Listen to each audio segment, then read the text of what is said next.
مولاي صل وسلم دائما ابدا على حبيبك خير الخلق كلهم۔ السلام علیکم ورحمۃ اللہ وبرکاتہ۔ ناظرین، استقبال ہے، سواگت ہے آپ کا viral news live studio Jalgaon, Maharashtra, India میں آپ کا میزبان مفتی محمد ہارون ندوی۔ آئیے پیارے ملک بھارت کی بہت ہی خاص بڑی 10 اہم خبروں پر نظر ڈالتے ہیں۔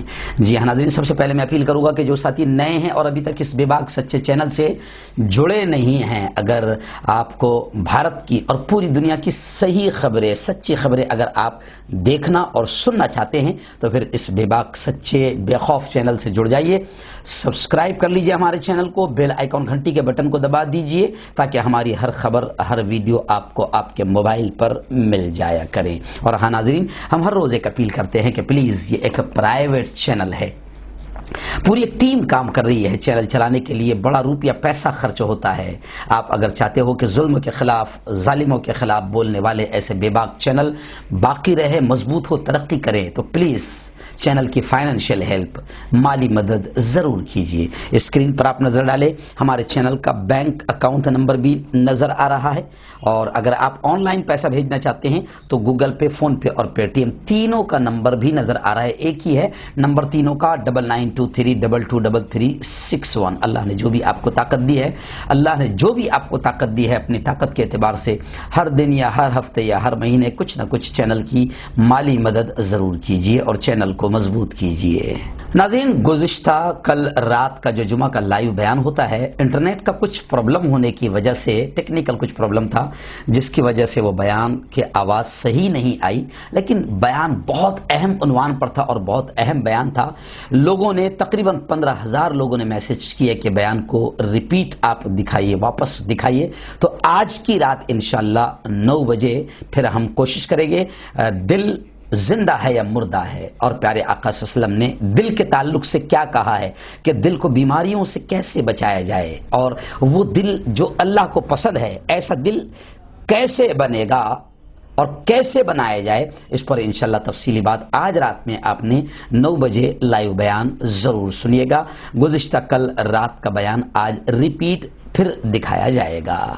ناظرین، اس وقت پہلی بڑی خبر کسانوں کے آندولن کو لے کر ہی میری نگاہوں کے سامنے ہے۔ گزشتہ کل، جی ہاں، 8ویں راؤنڈ کی بات چیت تھی حکومت کے ساتھ کسانوں کی، مگر گزشتہ کل بھی ساری بات چیت بے نتیجہ رہی۔ کسان لیڈر جب تک کہ یہ کالے قانون ڈائریکٹ تم واپس لو، کوئی اس میں چینجنگ نہیں چاہیے، کوئی رد و بدل نہیں، ڈائریکٹ ان تینوں کالے قانونوں کو واپس لو، کسان لیڈر اس سے کم پر تیار نہیں ہیں۔ کہا جا رہا ہے کہ 15 جنوری کو اگلے راؤنڈ کی بات چیت ہوگی۔ مرکزی حکومت اور کسان تنظیموں کے ساتھ گزشتہ کل اہم میٹنگ ہوئی، لیکن بے نتیجہ رہی۔ کسانوں نے مریں گے یا جیتیں گے کا پوسٹر دکھایا، یعنی کسان کسی بھی طریقے سے پیچھے ہٹنے کو تیار نہیں ہے۔ وہیں پر گزشتہ کل جو کسان آندولن میں کانگریس کے رہنما ہیں، باقاعدہ انہوں نے پرینکا گاندھی سے بھی تفصیلی کسانوں کے مسئلے کو لے کر بات چیت کی۔ میں آپ کو بتا دوں کہ ٹریکٹر ریلی سے اس وقت حکومت گھبرائی ہوئی ہے، اور گزشتہ تو صرف ٹرائل دیکھا گیا، 26 جنوری کو 5000 ٹریکٹر کے ساتھ میں پھر کسانوں نے پلان بنایا ہے دلی میں انٹری کرنے کا۔ کسان کسی بھی طریقے سے پیچھے ہٹنے کو تیار نہیں ہے۔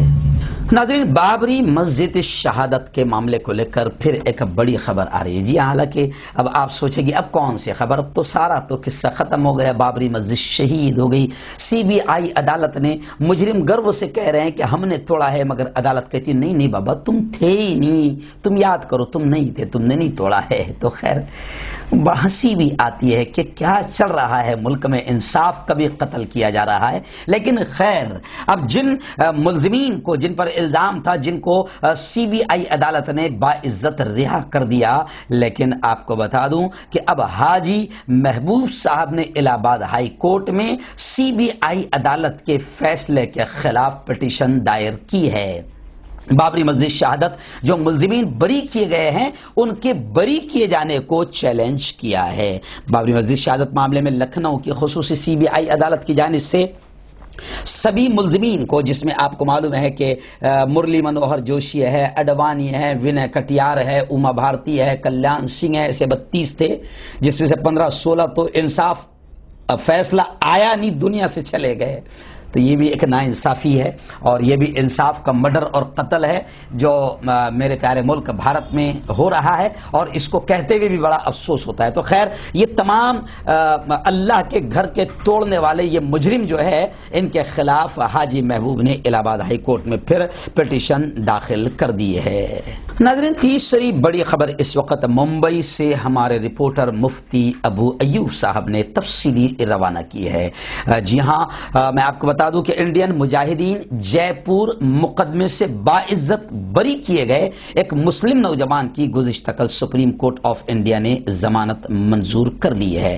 حالانکہ ملزم کی فی الحال جیل سے رہائی ممکن نہیں، کیونکہ ملزم کے خلاف مزید ایک مقدمہ زیر سماعت ہے. ملزم کو اس سے پہلے جے پور بم دھماکہ معاملے سے خصوصی سیشن عدالت نے باعزت بری کر دیا تھا، لیکن اسی درمیان جے پور پولیس نے اس کے خلاف جیل میں پولیس عملے سے مار پیٹ کا مقدمہ قائم کر کے اسے گرفتار کر لیا تاکہ وہ جیل سے رہا نہ ہو سکے. مہاراشٹر ملزم شہباز حسین کو جمعیت علماء مہاراشٹر حضرت مولانا ارشد مدنی نے قانونی امداد فراہم کی ہے. گلزار اعظمی صاحب جو لیگل سیل کے ہمارے سربراہ ہے، چیئرمین ہے، چیف ہے، انہوں نے کہا کہ 3 رکنی بینچ نے قیدیوں کے ساتھ جیل انتظامیہ کے رویے پر سخت ریمارک پاس کیا ہے. سپریم کورٹ نے 2008 سے قید مسلم نوجوان کی ضمانت منظور کی ہے. اور سپریم کورٹ نے، گلزار اعظمی صاحب نے بتایا کہ سپریم کورٹ نے جیل انتظامیہ کے رویے پر سخت ریمارک بھی پاس کیا اور کہا کہ جیل میں قیدیوں کے ساتھ جیل انتظامیہ کا رویہ مشکوک ہے، جس کی تحقیقات ہونی چاہیے. ناظرین، چوتھی بڑی خبر اس وقت میری نگاہوں کے سامنے کورونا ویکسین کو لے کر آ رہی ہے. جی ہاں، آج سے تقریباً 6 یا 7 دن پہلے میں نے یہ کہا تھا کہ بھارت کی جنتا کورونا ویکسین لگانے کو تیار ہو جائے گی، اور مودی جی کو زیادہ سمجھانے کی ضرورت نہیں. سمجھانے کا ایک ہی اسٹائل ہے کہ سب سے پہلے خود ٹیکہ مودی جی لگائے، کیونکہ دوسرے ملکوں کے وزیر اعظم پہلے لگا رہے ہیں. تو اب بھارت میں جو ٹیکہ پاس کیا جا رہا ہے، اس سے لوگوں کو تھوڑا شک ہے کہ اس کے 3 ٹرائل نہیں ہوئے ہیں. تو میں نے 7 دن پہلے کہا تھا کہ مودی جی کو سب سے پہلے لگاؤ، RSS کے تمام لوگوں کو پہلے لگاؤ، بھاجپا کے تمام لوگوں کو پہلے لگاؤ. اس کے اگر یہ ان کو کچھ نہیں ہوتا ہے تو پھر جنتا بھی خوشی خوشی لگا لے گی. اب یہی بات RJD کے لیڈر تیج پرتاپ یادو نے کہی ہے، مودی جی کو نشانہ بناتے ہوئے کہ پہلے PM مودی کو کورونا کا ٹیکہ لگائیں، پھر ہم بھی لگوا لیں گے. اس بات سے آپ کتنے سہمت ہے یا نہیں ہے، کمنٹ ضرور کریں. ناظرین، اس وقت بڑی خبر پھر میری نگاہوں کے سامنے آ رہی ہے مہاراشٹر سے. جی ہاں، مہاراشٹر میں BJP اور شیو سینا میں ٹھنی ہوئی ہے. میں نے گزشتہ کل آپ کو بتایا تھا کہ ادھو ٹھاکرے CM مہاراشٹر نے پھڑنویس اور BJP کو جواب دیتے ہوئے کہا تھا کہ اگر تمہارے پاس ED ہے، یعنی مرکزی سرکار ED کا غلط استعمال کر رہی ہے اور اپوزیشن کو دبانے اور کچلنے کے پیچھے ED کی انکوائری کے ذریعے سے ان کو ستایا جا رہا ہے، تو ادھو ٹھاکرے نے کہا تھا کہ ہمارے پاس بھی ہے کچھ. اور پھر مہاراشٹر میں باقاعدہ انکوائری کروائی جا رہی ہے. لیکن اب بھی بڑی چونکانے والی خبر یہ آئی ہے کہ اب ادھو ٹھاکرے مہاراشٹر کے CM کو بھی جال میں پھنسانے کی تیاری چل رہی ہے. ED کے جال میں انتخابی حلف ناموں میں جائیداد کی اثاثوں کی تفصیل پیش کرنے میں گڑبڑی کا الزام ادھو ٹھاکرے پر لگایا جا رہا ہے. یعنی اب ادھو کو بھی ED کے جال میں پھنسانے کی تیاری کی جا رہی ہے. ناظرین، بڑی خبر اس وقت پھر میری نگاہوں کے سامنے آ رہی ہے. حالانکہ وہ یوں سمجھیے کہ اسلام آباد پاکستان کی ہے، لیکن تعلق تو اس خبر کا ملک ہندوستان سے ہے. جی ہاں، ممبئی میں جو حملے ہوئے تھے وہ سب کو یاد ہے کہ کس طریقے سے 26/11 حملے کی سازش رچی گئی تھی. تو خبریں آ رہی ہے کہ ممبئی حملے کا ماسٹر مائنڈ ذکی الرحمان لکھوی کو پاکستان میں 15 سال کی سزا سنائی گئی. ممبئی حملے کے ماسٹر مائنڈ اور لشکر طیبہ کے سرغنہ ذکی الرحمان لکھوی کو لاہور کے اینٹی ٹیرر کورٹ نے 15 سال قید اور جرمانے کی سزا سنائی ہے۔ یہ سزا اسے ٹیرر فنڈنگ کے معاملے میں ہوئی ہے۔ الزام ہے کہ وہ کاروبار کے نام پر حاصل شدہ رقم کا استعمال دہشت گردی کو فروغ دینے کے لیے کرتا تھا۔ 2 جنوری کو اسے گرفتار کیا گیا تھا۔ ذکی الرحمان لکھوی کو دہشت گردوں کی مدد کرنے اور انہیں پیسے مہیا کرانے کے الزام میں گرفتار کیا گیا تھا۔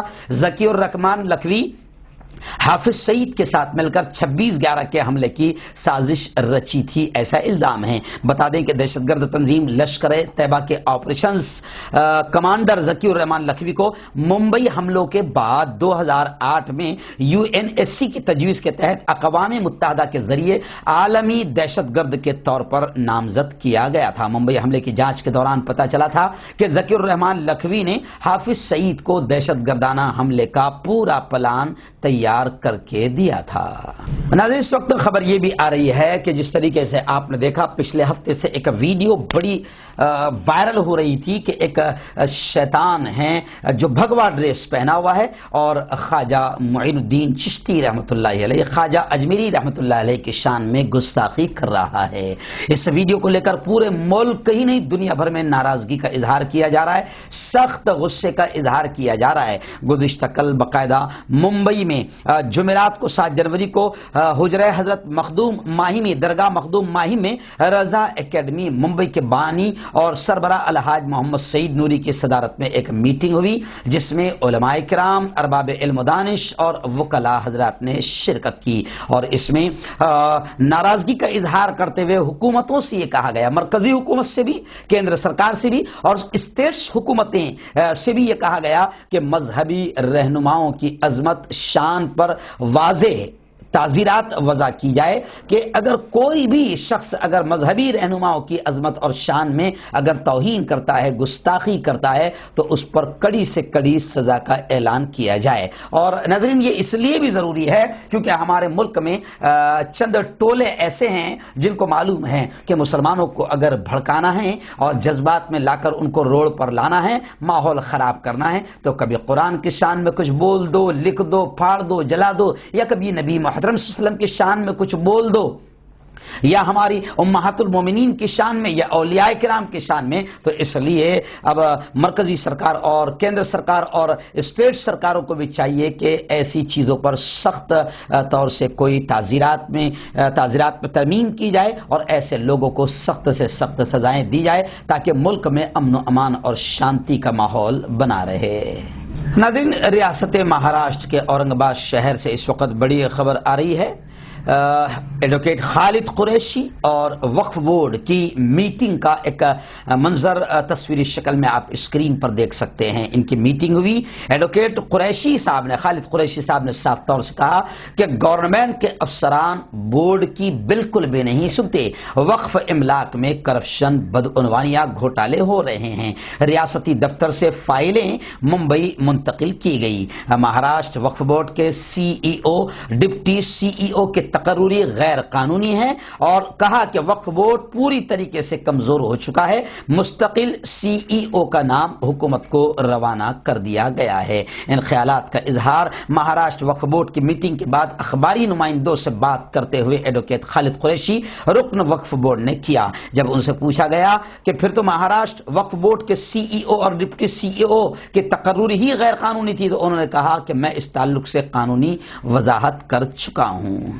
ناظرین، میں آپ کو بتا دوں کہ یقیناً وقف بورڈ کی حفاظت ہم سب کی ذمہ داری ہے، کیونکہ یہ املاک ہمارے اپنے وکاس کے لیے، ترقی کے لیے ہے، اور یہ ہمارے پرکھوں کی جائیدادیں ہیں جس پر آج کرپشن اور گھوٹالہ کرنے والوں کا قبضہ ہے، اور حکومت کے نمائندے بڑے کرپشن اس میں کرتے ہیں۔ میں یہ خبر دکھانے کا مقصد یہ بھی ہے کہ عام مسلمانوں کو بھی وقف بورڈ املاک کے تحفظ کے لیے جاگنا اور بیدار ہونا بہت ضروری ہے۔ ناظرین، میں آپ کو بتا دوں کہ یقیناً وقف املاک اتنی ہے کہ اگر صحیح انداز میں ہم کو یہ مل جائے اور اس کا فائدہ ہو جائے تو ہم کو حکومتوں سے کسی بھی قسم کی بھیک مانگنے کی ضرورت نہیں ہے، بلکہ ہماری وقف املاک اتنی ہے، اس جائیداد کی کمائی اتنی ہے کہ اگر ہم کو صحیح مل جائے تو گورنمنٹ کو بھیک ہم دیں گے۔ ناظرین اس وقت بڑی خبر میری نگاہوں کے سامنے آ رہی ہے. جی ہاں، اتر پردیش کے جنگل راز سے خبریں آ رہی ہے، اتر پردیش کے دوبے راز سے خبریں آ رہی ہے، جہاں پر بلاత్కాر، قتل، مرڈر، بیٹیوں کو مار دینا، ان کی عزت سے کھیل لینا، بات بات پر گولیوں کا چھل جانا عام ہے. وہاں سے یہ خبر آ رہی ہے کہ بدایوں میں جس طریقے سے ایک 50 سالہ خاتون کا مندر میں ریپ ہوا، اب بدایوں کا وہ بلاత్కాری مہنت گرفتار ہو گیا ہے. لیکن میں آپ کو بتا دوں کہ اس ریپ پر افسوس کرنے کے بجائے ایسے کمینے لوگ بھی ہیں جو الٹا غلط بیان دے رہے ہیں. تو یو پی میں اجتماعی گینگ ریپ معاملے پر NCW رکن نے بیان دیا تھا کہ اگر شام کے وقت عورت گھر سے باہر نہیں جاتی تو حادثہ ٹل سکتا تھا. تو اس کے اس بے شرم بیان پر پرینکا گاندھی نے بھی مذمت کی ہے، اس کے نندا کی ہے، اور پورے ملک میں ایسا بیان دینے والے پر تھو تھو کی جا رہی ہے. یعنی یوں سمجھے کہ یہ لوگ بیٹیوں کی حفاظت نہیں کر پا رہے ہیں، اور اگر کوئی حادثہ ہوتا ہے تو الٹا اس کو بیٹیوں کا، مہیلاؤں کو ہی خود اس کا ذمہ دار ٹھہرانے کی کوشش کر رہے ہیں. ناظرین اس وقت اتر پردیش کے دیوبند سے ایک بڑی خبر اس وقت میرے نگاہوں کے سامنے ہے. جی ہاں، مجاہد آزادی تحریک ریشمی رومال کے محرک بانی شیخ الہند حضرت مولانا محمود حسن دیوبندی رحمۃ اللہ علیہ کی یوم وفات کی 1 صدی مکمل ہونے پر ان کی علمی، سیاسی، سماجی خدمات کے اعتراف میں شیخ الہند چیریٹیبل ٹرسٹ کے تحت المحمود چیریٹیبل کلینک کا افتتاح عمل میں آیا. اس موقع پر جامعہ طبیہ اور جامعہ ریمیڈیز دیوبند کی جانب سے ایک مفت طبی کیمپ کا انعقاد کیا گیا، جس کا افتتاح جامعہ طبیہ دیوبند کے سیکریٹری ڈاکٹر انور سعید کے ہاتھوں عمل میں آیا. اس موقع پر ڈاکٹر انور سعید نے کہا کہ حضرت شیخ الہند کے نام سے منسوب اس کلینک کا قیام ایک خوش آئند قدم ہے. انہوں نے کہا کہ مجاہد آزادی شیخ الہند کے یوم وفات پر مفت میڈیکل کیمپ، اللہ کی مخلوق کی دیکھ بھال کرنا ہمارا دینی اور ملی فریضہ ہے، اور کہا کہ مخلوق کی دیکھ بھال اور تیمارداری کرنا ہمارا دینی اور ملی فریضہ ہے. مجھے اس بات پر خوشی اور مسرت محسوس ہو رہی ہے کہ شیخ الہند چیریٹیبل ٹرسٹ کے ذریعے ایک ایسے امدادی شفا خانے کا افتتاح ہو رہا ہے جس کا مقصد غریب اور مفلس مریضوں کو فیض پہنچانا ہے. انہوں نے یہ بھی کہا کہ جامعہ طبیہ دیوبند کا مقصد بھی ہمیشہ یہی رہا ہے.